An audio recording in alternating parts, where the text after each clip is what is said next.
The Ocean Ambassadors Foundation has made it known that the foundation is strategically poised to catch them young by positioning the younger generations to be at par with their contemporaries in other nations, with the sole aim of boosting employment opportunity in the country.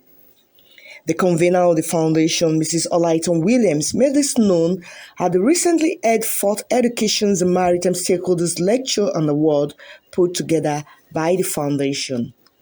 Mrs. Williams hinted that other countries are fast preparing the children for the 2030 blue economy, of which Nigeria appears not to attain yet.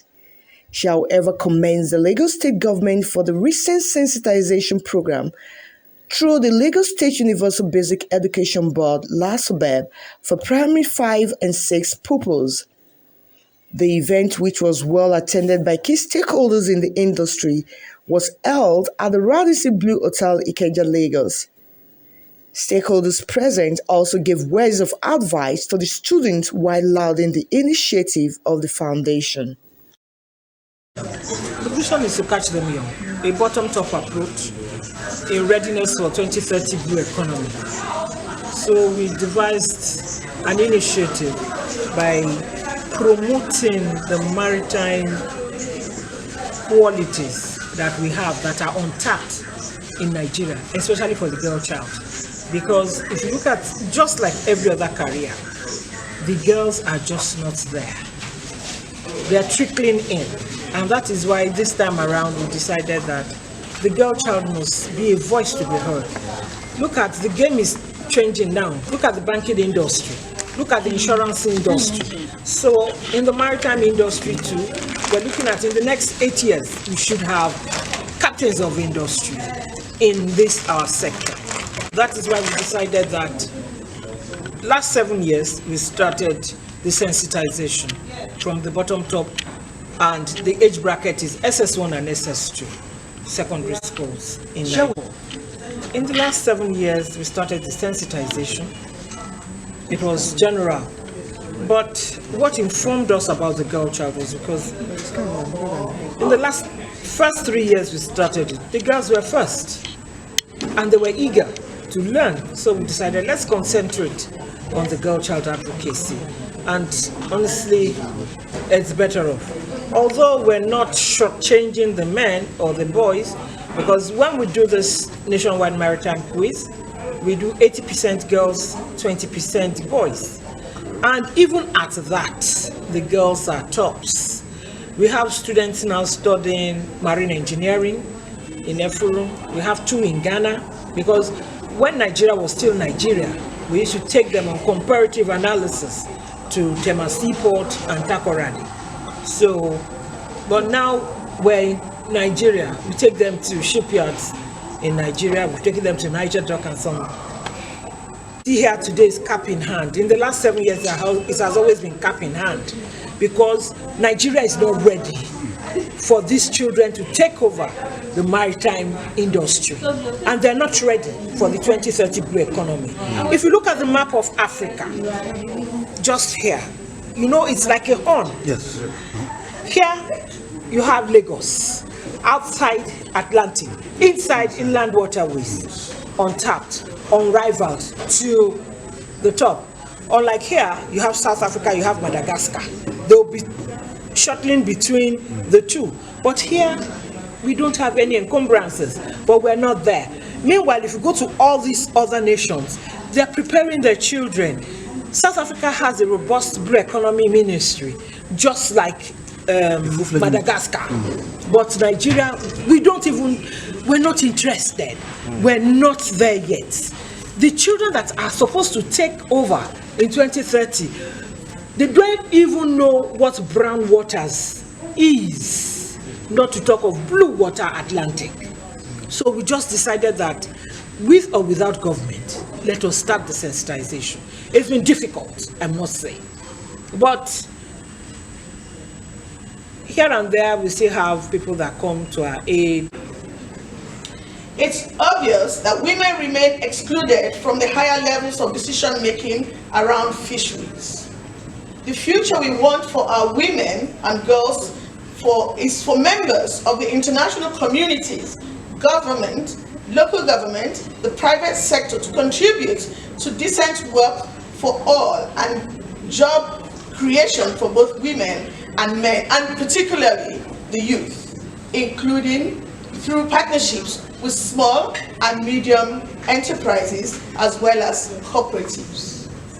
These objectives require policies that create incentives for producers and consumers to adopt sustainable practices and behavior in which women would play a very, very vital role.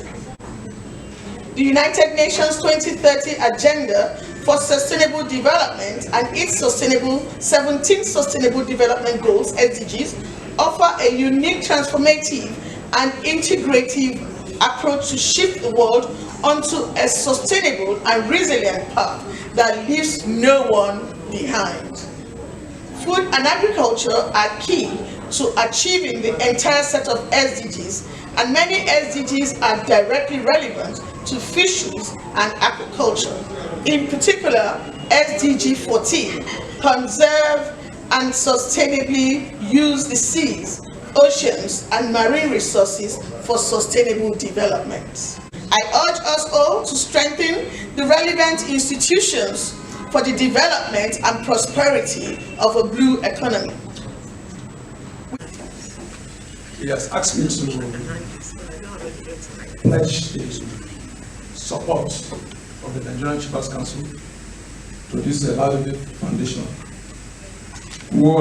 that has over the years contributed to the intellectual growth of the maritime industry. So for the lecture of today, I believe the lecture for today is an opportunity for us to learn, unlearn, and relearn on some of the dynamics in the maritime industry. And for the recipients of the awards of today, I will say congratulations. I wish all of us a good outing for today.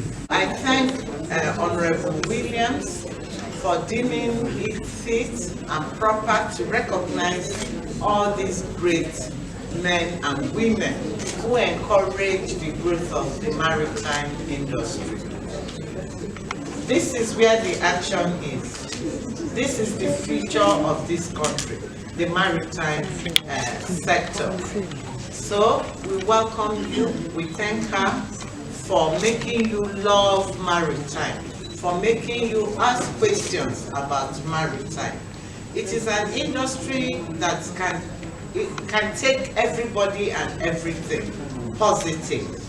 And I encourage you, whether you want to read medicine like our great speaker has already told you, anything you want to do, and don't hesitate to ask questions. Some of us are there to answer your questions. I thank you very much. In all things, remain humble. So always use that humility to disarm. Don't push forward. Ask questions and you will succeed. And first of all, I want to congratulate Honorable Olaitan Williams. We followed her over the years when she started nurturing this program. And I'm so happy that she's making a huge impact.